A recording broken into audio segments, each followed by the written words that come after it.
Hi everyone, welcome back. And yes, this week for the first time on my video blog I want to talk about a champagne, but not any champagne. This champagne house has been voted by the French critique and foreign critiques alike as the best champagne house for 2014.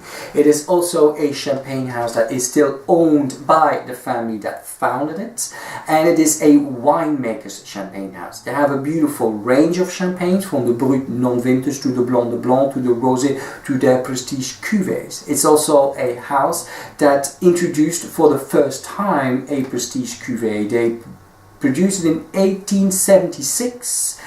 The prestige cuvée for the Tsar Alexander II. And for those who know a little bit their champagnes, they know I'm talking about Cristal.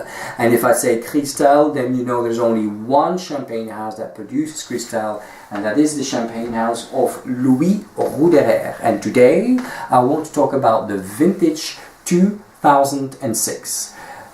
Louis Roederer is a champagne house that is predominantly Pinot Noir based. Most of their land is in the Pinot Noir area of Champagne. So this is 70% Pinot Noir, 30% Chardonnay.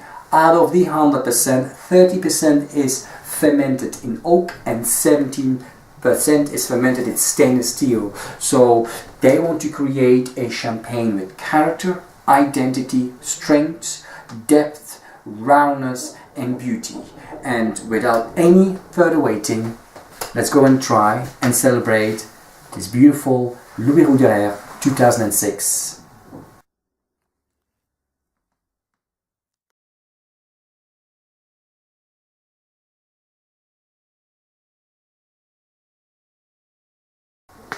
So here we have the Louis Roederer Vintage 2006. Always observing a champagne or a wine. The color is a yellow, slightly golden, it's warm. The bubbles are nicely thin inline going up to the surface, so it looks very elegant, it looks very refined.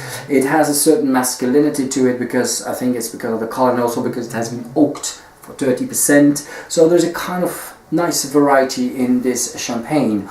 Of course, on the nose,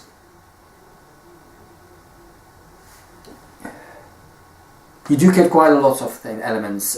Caramel, of course, with all champagnes, you get also very almond. There's a little bit of toasty in there. There's a bit of oak in there, but I have also rose petals.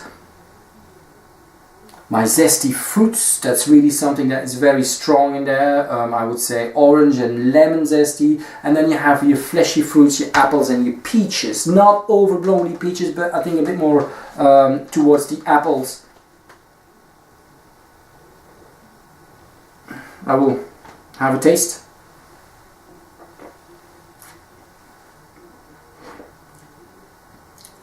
And as you see, mostly I will spit out, but in France, when I went first time to Champagne, they said to me, on ne crache pas le champagne, on le boit. So we don't spit the champagne, you drink it. I said, okay. And when you get it on your palate, it's not overblownly dry, there's a bit of roundness to it, there's a beautiful acidity to it, there's a minerality, really is very fresh, it's very elegant, it still lingers on now. I get my fruit still there, I have the fleshy, juicy fruits in the back of my throat.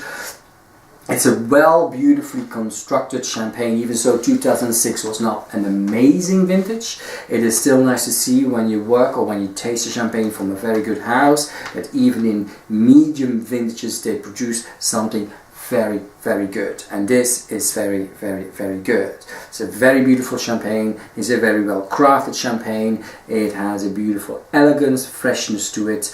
I will give this wine without any doubt 18 out of 20.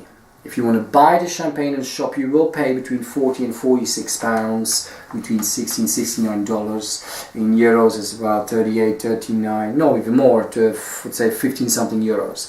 So you do lay a certain amount of money down for this champagne. This is the vintage. The non-vintage, you will get it in the early 30s, 34, 35 pounds. But this is the vintage champagne. And thumbs up. Beautiful, beautiful, well-crafted champagne. So here you go. This was my first champagne on my video blog, and definitely not the last one. In a couple of weeks' time, I will introduce you to a absolutely beauty of a rosé champagne. But until then, please do drink responsibly. Ciao, ciao.